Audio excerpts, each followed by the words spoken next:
Yes, cold opens are usually they're the in thing now. It's just they don't expect it, and then all of a sudden, it's just bebop all over the face and stuff. I don't like this weekend. Yeah. The end. Sorry. Have a great weekend, and we'll see you next week. Well, There's nothing. This is just the bottom of the barrel, and it's just rough. It's the final 3 weeks. I really don't think there's anything that's worth the effort to go out and see between now and next weekend when either Hitman's Bodyguard or Logan Lucky comes out, and both of those are hitting the exact same vein. So this week is kind of wasted. I'd almost feel willing to give our listeners a double dose, like a double show. mm-hmm. Because we're starting to get we're starting to get stretched. We're starting to get busy with working and stuff and things, and it's all technical, I know. Okay. I got very detailed with that descriptor. So we are back in the noir space this week, ladies and gentlemen, so we hope you'll enjoy this noir open and this darker sort of open, because we are in the dog days of summer and we're in a blackout right now, so we have no power except for a tiny little hamster who keeps running really, really fast, who can allow us to power the microphones and the recording equipment and, the YouTube. The small hamster is powering all of YouTube. This power outage is not affecting the cinema at all because Correct. There's no movies people want to see anyway. Not at all. So without further A little harsh. Yeah, without further ado, there's going to be some fun music here, like this.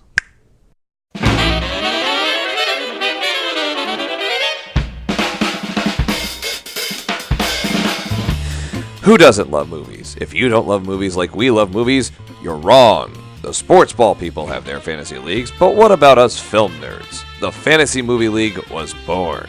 And each week, you choose 8 movies for our personal cineplexes and compete in leagues for the highest grossing box office total. Of course, each cineplex has to build their lineup within a budget, with each movie costing a certain amount. So, let the FML chatter begin!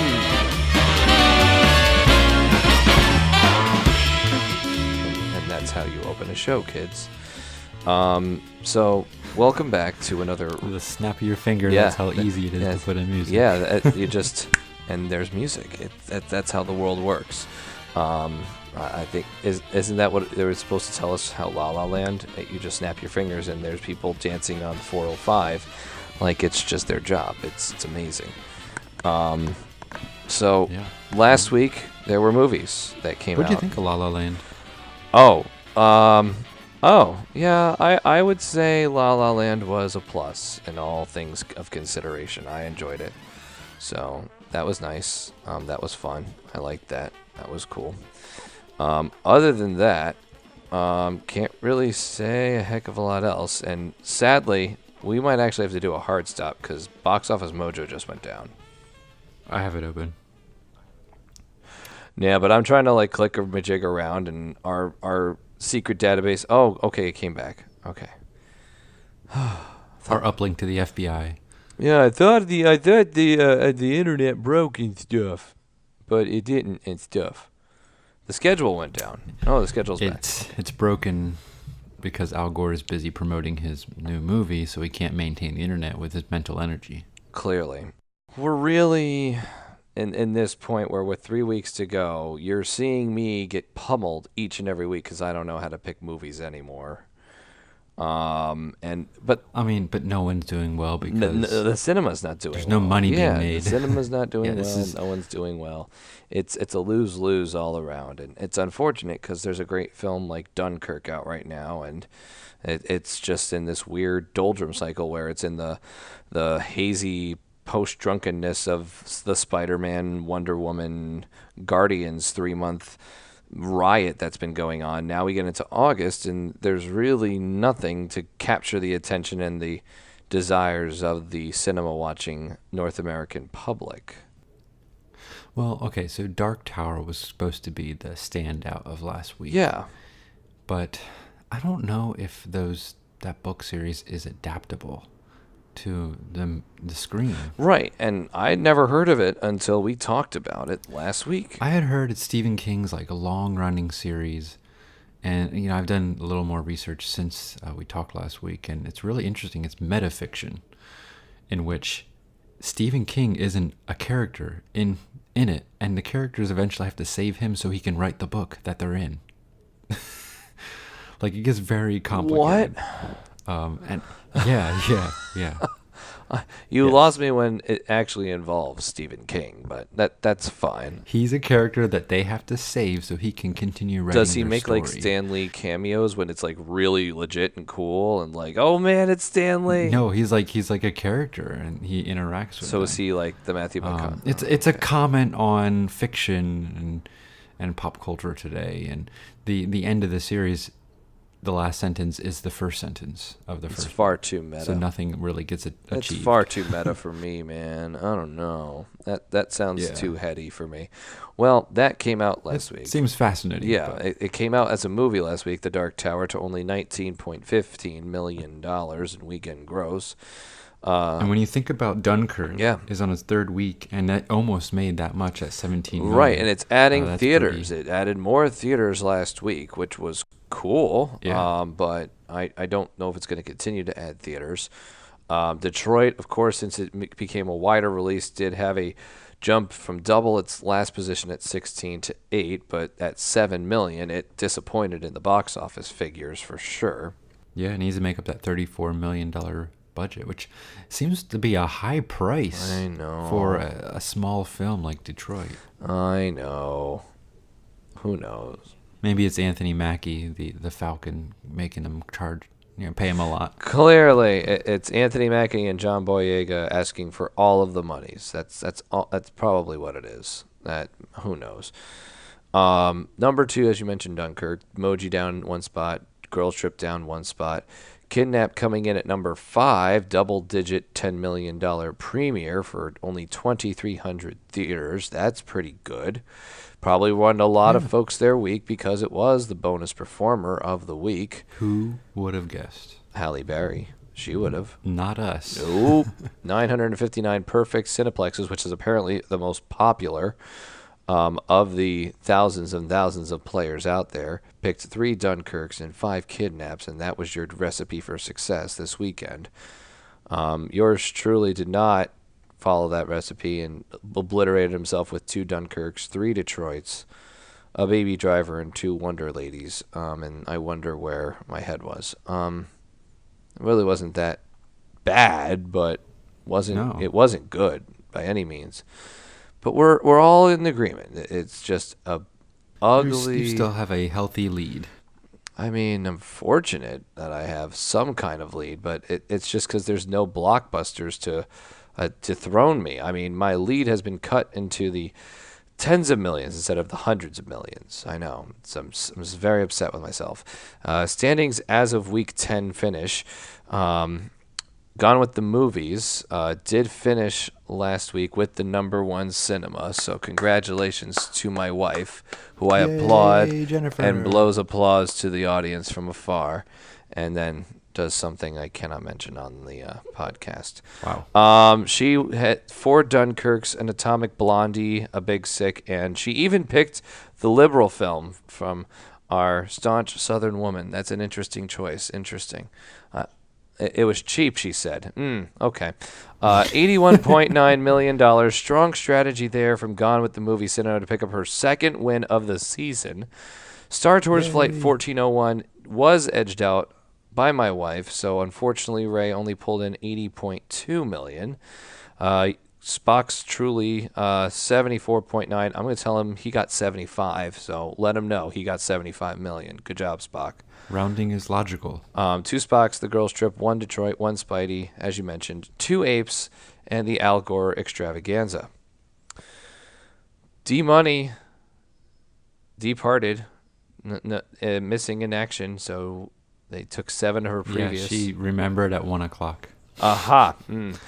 Deadline at midnight. Now, it's partly my fault. I was visiting at her doctor's office Oh, with the baby. boo! You distracted her with her own offspring. So, That's not yeah. fair.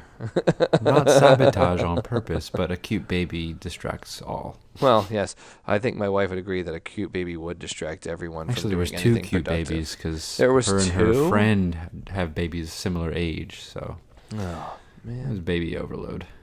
Baby loads all over the place. So No, a baby load is something nasty that you want to stay away from Oh, unless you're the daddy or the mommy. that It smells. Yes. No baby loads on this podcast. Hopefully, we will present a baby load to you this week. I mean, the box office is giving us baby loads. Yeah, there you go. Atomic Blonde dropped 55% down to 8.1. As we mentioned, Detroit, because it went from ready for this 20 theaters to 3,000 theaters. Of course, it had a 1,935% increase. Why wouldn't it? Still only good for 8th place. Apes down to 6.1. Despicable Me 5.4. Baby Driver still only 30% drops. 2.5 million. Gosh, I want to see that. I know, but maybe we'll have to say.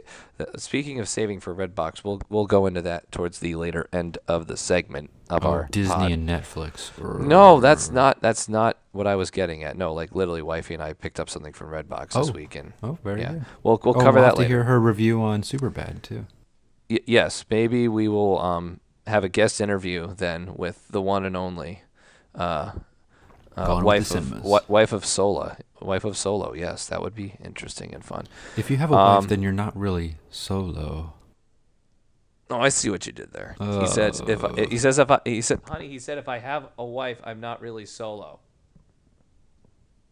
Yeah, we're both staring at him and just, ha ha. I can hear Jennifer just looking at me with glaring. That's nice, Chris. Real good, Chris. Real funny. Anyway, so the week 11 is upon us, and we seem overjoyed to let you know that there are movies coming out. It's an expanding release for The Nut Job 2, Nutty by Nature, which was clearly the necessary sequel to The Nut Job. Yeah, back in 2014. I mean, it only took them 3 years to get more of a nuttier movie. Will Arnett, Katherine Heigl, Maya Rudolph, El Fluffy, Gabriel Iglesias, and Jackie Chan. Jackie Chan is actually on the list of actors. Besides Will Arnett, all of these actors are kind of funny in the background. Their star power the sheen has gone down a little bit. Katherine Heigl, remember, she was like in every movie for a couple years. She was, and she was knocked pretty up good at one too. point. Yes. So that's an expanding release, so it's not quite a debut, unlike the following next two films, which, for lack of better words, leaves a lot to be desired. One of them is The Glass Castle, which unfortunately I can't really praise all that much on my end because I just don't care to know enough about it. It is based off of a memoir. No, okay. And starring Brie Larson, at Academy Award-winning Brie Larson, who is playing Captain Marvel in a couple years in the Marvel universe. It's going to be a while, but yes, this is true. Young girl comes of age in a dysfunctional family of nonconformist nomads with a mother who is an eccentric artist and an alcoholic father, played by Woody Harrelson. He's good. Who would stir the children's imagination with hope as a distraction to their poverty. Brie Larson, Woody Harrelson, Naomi Watts, and more. Now, what's disappointing is this is not doing well on Rotten Tomatoes, 50%. Which is surprising. Ooh, that's no bueno. With that cast, that's a good cast. Yeah, it's again. I'm thinking it's just trying to play off the name Brie Larson because she did win an Oscar. Not saying you can't make a great film because you've won an Oscar, but it needs a lot more to go with it. Fun fact: Nut Job 2, no score yet. So we'll have to figure that one out at a later date if we care. The other premiere this weekend is Annabelle Creation, currently scoring an 81%, and that's the next entry into the horror film segment. and it is creepy. I wouldn't say it's horror. Yeah, it's just frightening in a non-good way. It's just creepy and frightening, and I'm not going to see it regardless because I am really definitely wasn't. not. Again, you know me in horror movies. They get along like lamb and tuna fish. Now, with this film, it's supposedly the second film in the Conjuring movie universe that they're trying to make. Who needs a horror universe? Whatever, cool. But there's a creepy doll involved. That's always bad. And a creepy little girl that like appears in hallways. That's bad. Ghosts and the nuns. I was just gonna say, cue Dr. Evil just saying, "How about no?" How about no? How about no? I hate those movies. You don't like? Wait a minute. Stop. Pause. Let's screeching halt. Did I end our relationship? This back and forth. Is it over now? No, you didn't end the bromance. Let's just stop right there. Okay, hang on. We have an audience questions. What's up, sweetie? What? No, I'm sorry. Hang on. I'm sorry. What? Well, this is a fascinating airtime. Just yeah, fascinating. Yes, thank you. Confirmed. You are correct, sweetie. There is a trivia question. Someone answered it. We will touch upon that. She wanted to make sure that is addressed as the first time in Fantasy Movie League podcast history on our show, a trivia question has been answered, and I don't know. It was exciting. It really pooped our pants. A baby load? It was a baby load moment. Yes, very good. We will rejoice in that and have cake and pie, and dance to ancient hymns. Okay. Gregorian chants. Yeah, sure. Why not? We're getting a little too rowdy. I know. We'll bring it down a notch, kids. Yeah, Annabelle Creation, Glass Castle. Hey, shut down that music! All that moaning. Yeah, right. Not too much fun for everyone. There are other indie flicks coming out that I'm actually kind of more intrigued on, but we won't get to see. But it's just, there's just too much crap in the cinema right now. The exception of Spider-Man, which you should have already seen, kiddos. There's just too much crap in the cinema. Well, yes, Dunkirk is there, but people aren't loving it as much as it should. Because it's not funny and flashy and comic booky. It's sad. It is. British War is hopeful sad at the end. Yeah, that's true. It has a very happy ending. I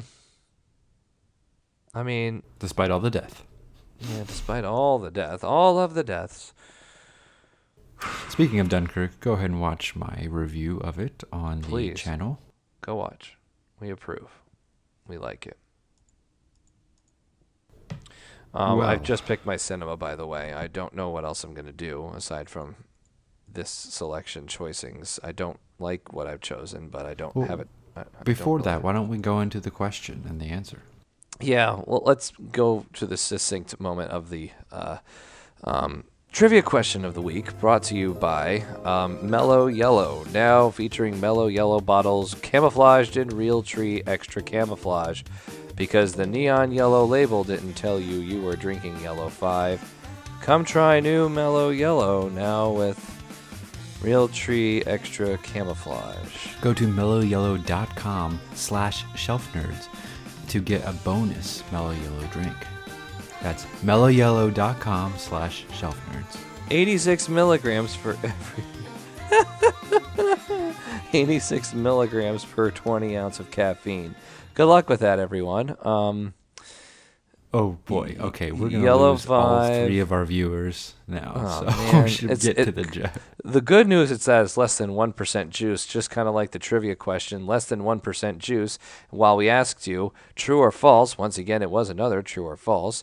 The last 3 roles for Idris Elba were all voice. Yep.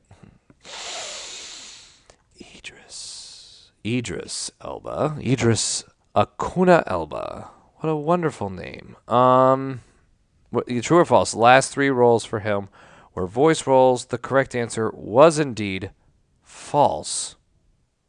He did not have 3 voice roles consecutively prior to The Dark Tower. In order, Star Trek Beyond, where he played Crawl, 100 Streets, where he played Max, but he did play the Sea Lion in front of the Pacific Marine Life Institute, where we met the glorious Sigourney Weaver and played Fluke. Finding Dory. Yes, he did appear in Finding Dory. But prior to that, there were 2 out of 3 movies where he was in voice roles. So in all of the last 6 films prior to The Dark Tower, half were voice roles, half were not. Kind of funny. So the Star Trek Beyond, I was excited about this question because I can talk about Star Trek. Duh. I know. I've opened the box, everyone. You're welcome. You did. And he was excited about this role. Him and the director, Justin Lin, would get on the phone and build this whole elaborate character and backstory. And we barely saw any of that backstory on screen. Nope. I blame the studio. Yeah, I blame Paramount for everything, sure. They don't know what they've got. Nope. Moving on. That's our review of Star Trek Beyond. No, I have a lot more good things to say about that movie. I was trying to give them something they could actually digest. Yeah, I don't feel like maybe we can do a bonus episode and we can go beyond this conversation. But for now, let's stick with Alex's trivia. Now, do we have Alex trivia for this week? Or do you want to save I'm that for the gonna end? say that we do, again, sadly, have another trivia question this week. Cue the music.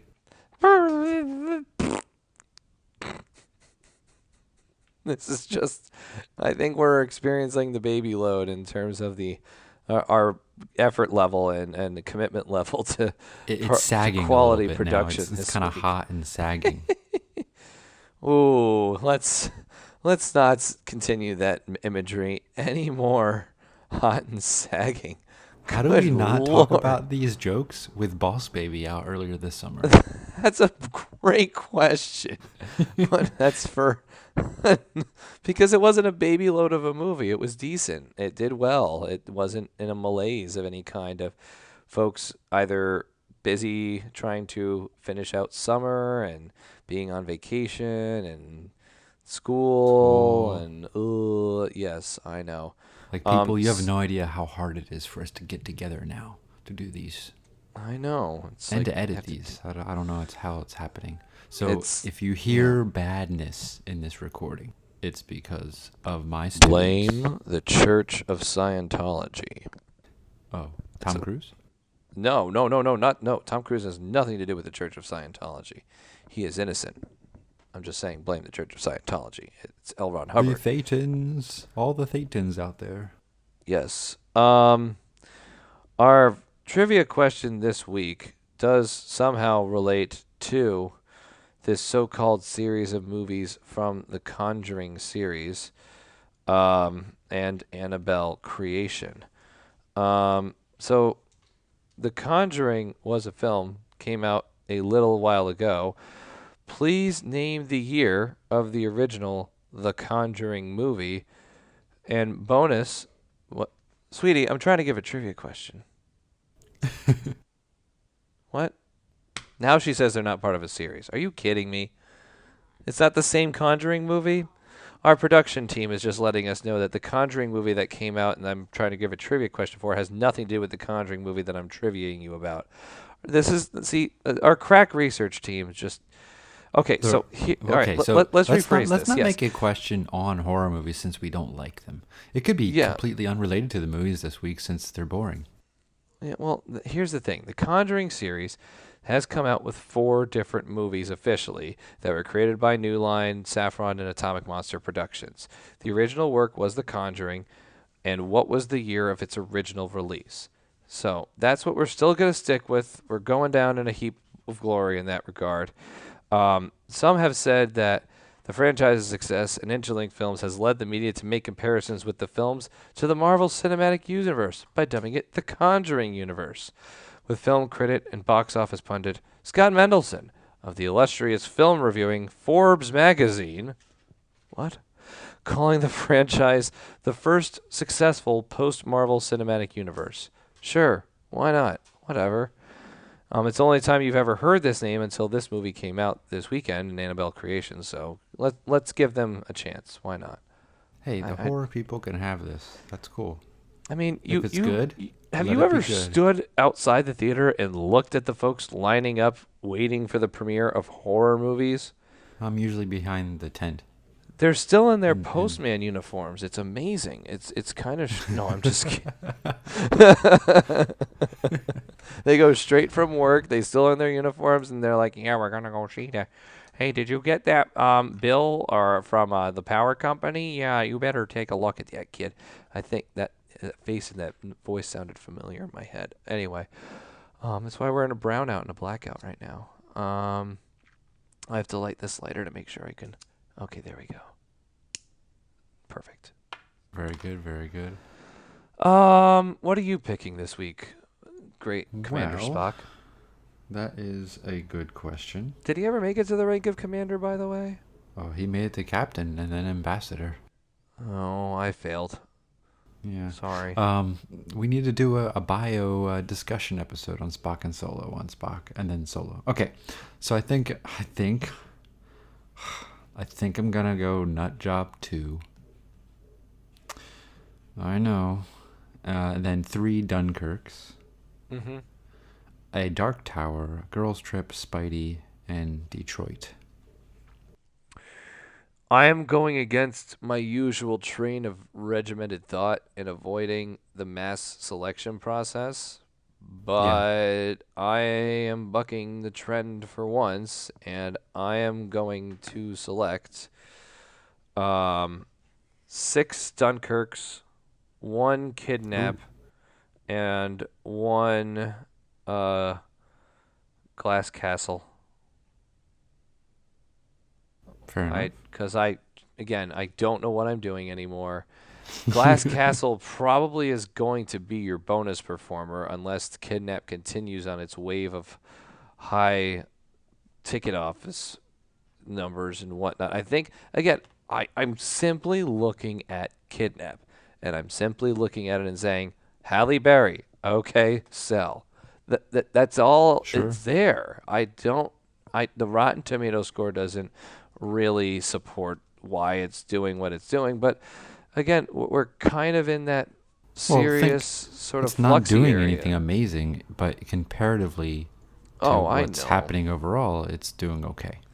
Because earlier in like the end of July at least, or at least a month and a half, like a week and a half ago, there was at least a tougher sled of movies to go through, with Dunkirk just coming out and Spider-Man still on its A game in terms of being the dominant player in the clubhouse.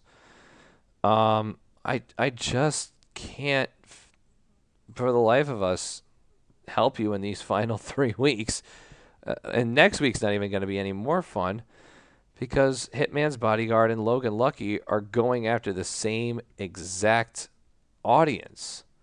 Yeah. Except you've heard of a lot of the stars in the Hitman's Bodyguard. It's not that you haven't heard about the stars in Logan Lucky, but let me paint this picture for you. And I'm not going to tell you who's in what movie unless you're smart and know what I'm talking about. Ryan Reynolds, Gary Oldman, Salma Hayek, Sam Jackson. That's one movie. Okay? Wow, that's a great cast. That's one movie. I'll give you another movie.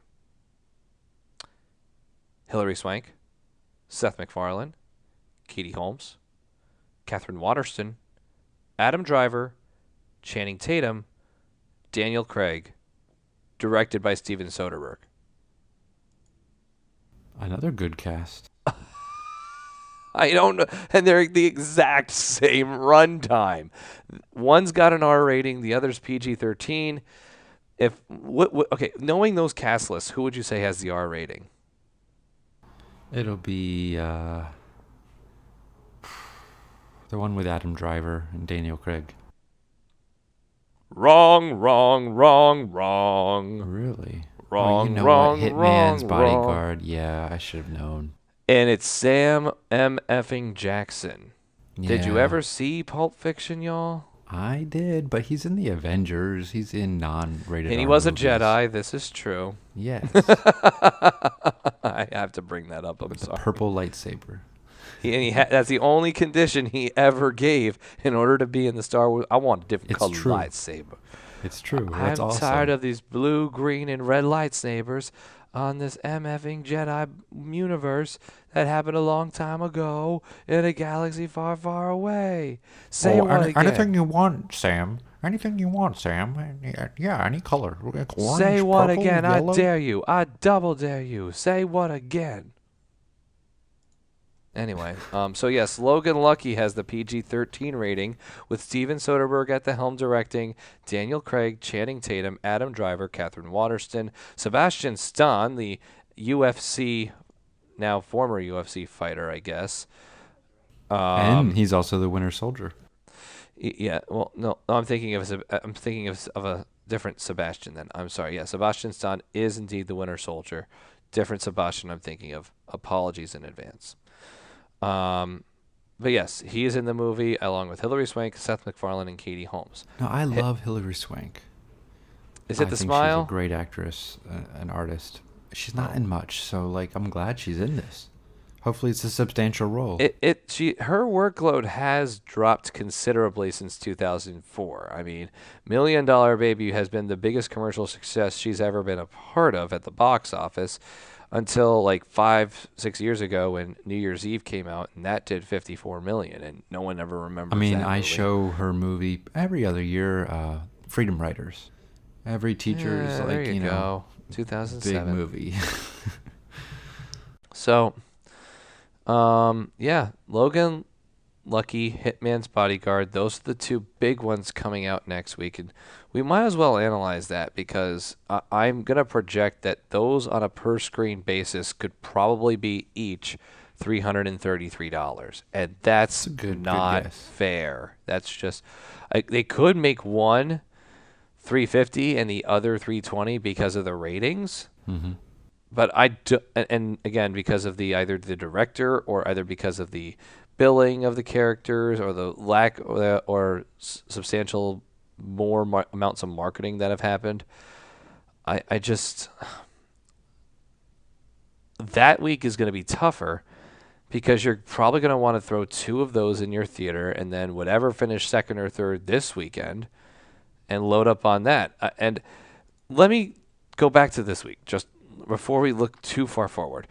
Can you think of a projection that makes sense for Annabelle this weekend, being that it's being asked at a cost of $380 a screen, over under $20 million?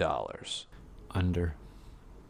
See, I'm afraid it may somehow find a way over because all those crazy horror and thriller kids haven't had a chance to really see a quality film.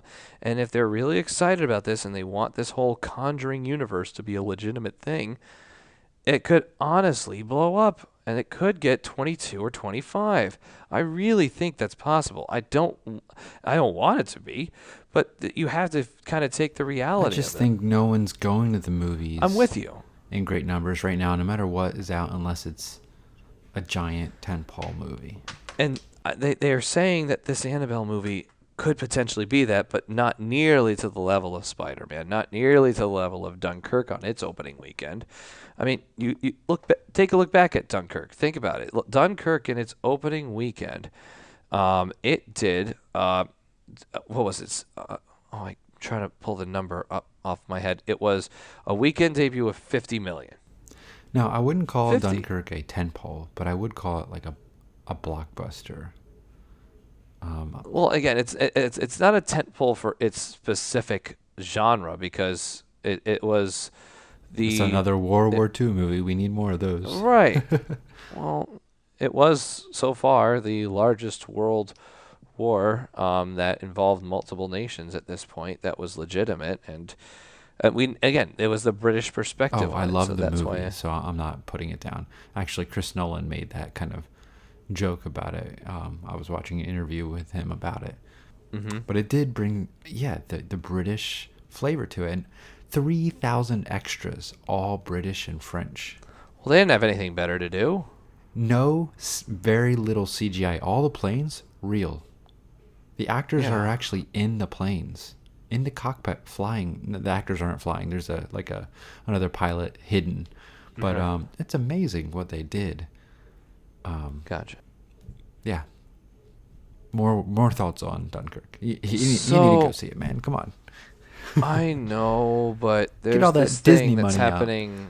There's this thing that's happening in October, and I threw a lot of interest towards doing that. Oh, And what's that? well, there's a game in Orlando that's going to happen in October Soccer?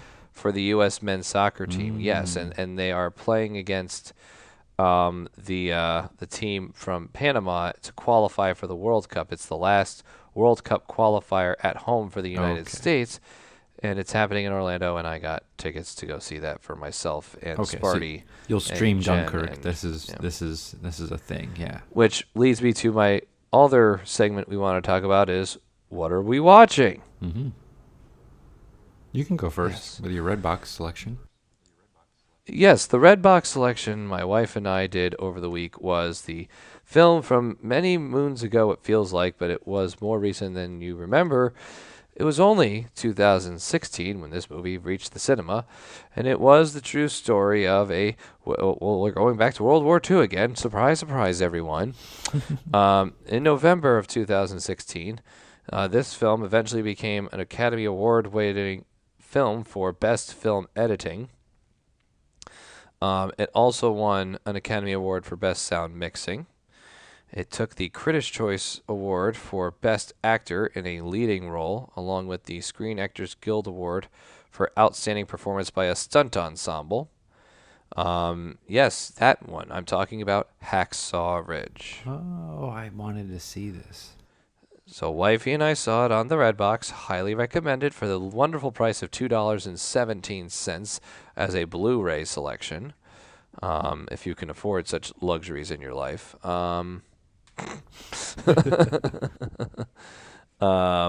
So it's just one of those things that we kind of look at it.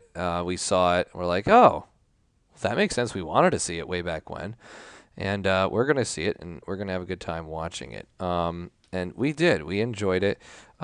What I did not really care for all that much from a historical accuracy standpoint was how Mel Gibson directed it and threw a hell of a lot of other Australians into the mix. He pretty much grew up in Sydney, even though he was born and raised in upstate New York. And he pretty much made it into an Australian PAL casted film. I mean, Hugo Weaving was also a part of it. Not Sam Waterston. He was the Avatar dude. Son of a. Yeah, Sam. But whatever. Words, names, and stuff. 'Cause, Sam yeah, he was the Worthington. Avatar. Sam Worthington. Sam Worthington. I Yes. had to think about it. Yeah. Yeah, me and you both. Yeah, Sam Worthington was in it. Andrew Garfield, of course, was a British man playing a Southern Seventh Day Evangelist. That was cool. Seventh Day Adventist, excuse me. Rachel Griffiths from Australia played his mom. Yeah, so there's a lot of Australians portraying Americans, which Who cares? That's I good. Good thought for it them. was funny. Vince Vaughn, by the way, played a hell of a drill sergeant. That was an awesome surprise. I enjoyed that, and I think he relished the role, so that was fun to watch. Awesome. But yeah, we enjoyed that. Definitely recommend I it. heard it's one of the most violent depictions of war. So well Would you done. say it's one Well of the most done. violent depictions of war, sweetie? No. She and I agree it was not. We think that something along the lines of Saving Private Ryan would be a little bit more gruesome, I see. but that's okay. We'd have to reconsider that. The one stat line that our research team has given us, by the way, about this weekend's upcoming blockbusters and films.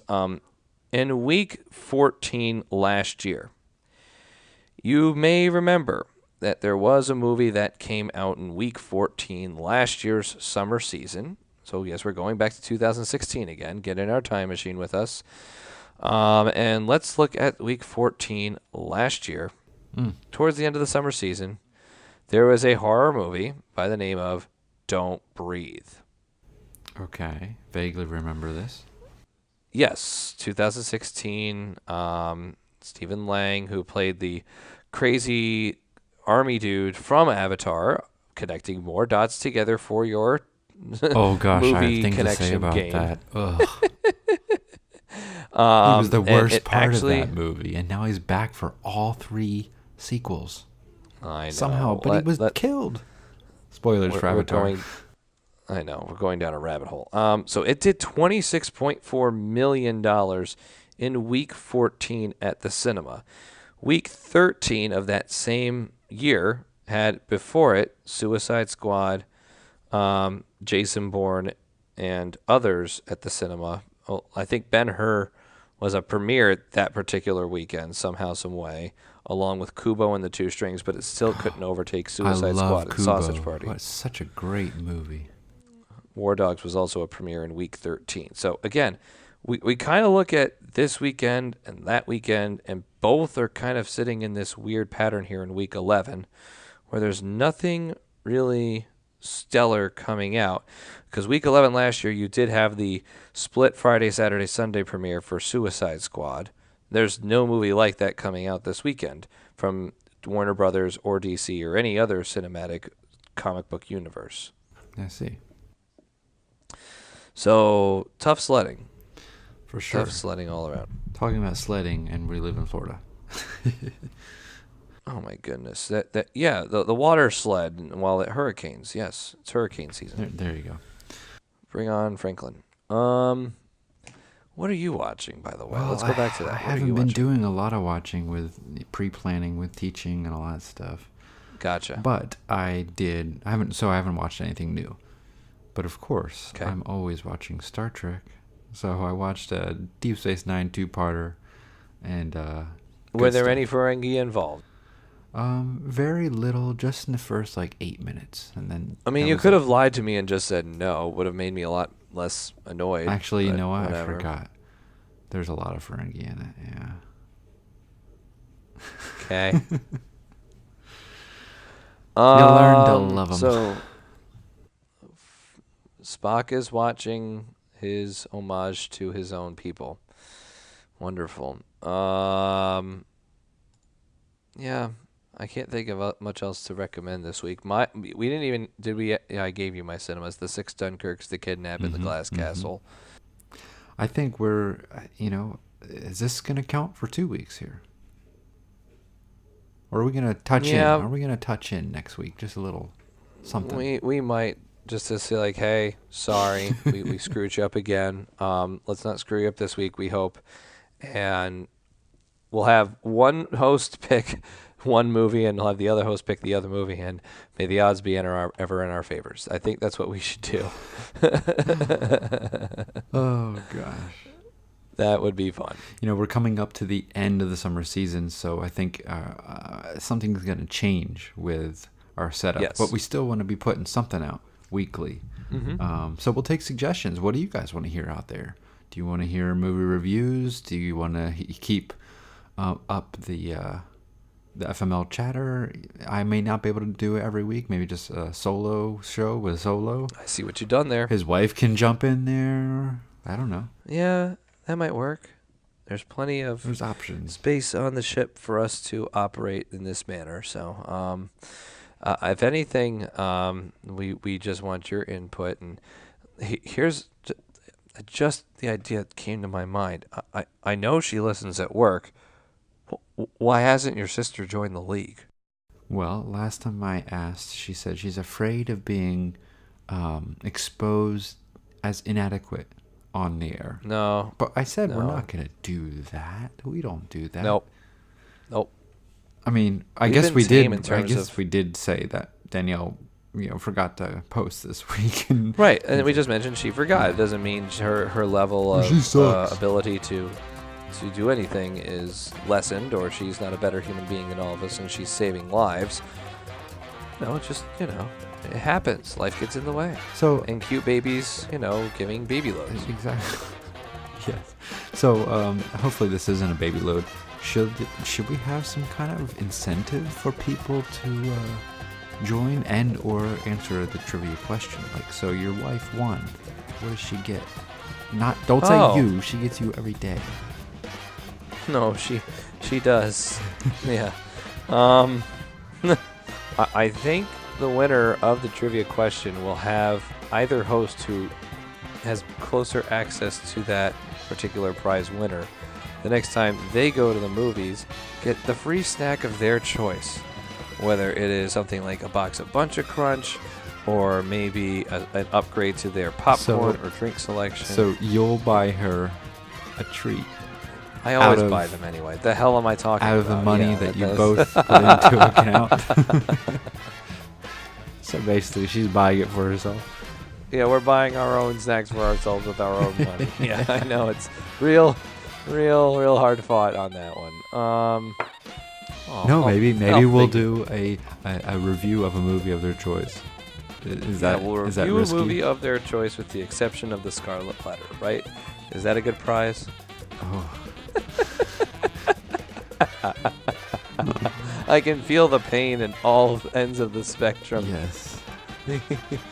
I am Dimsdale carving an A in my chest right now. 1995, The Scarlet Letter, starring who else but Gary Oldman? Really? He's in everything. He played Dimsdale. Okay.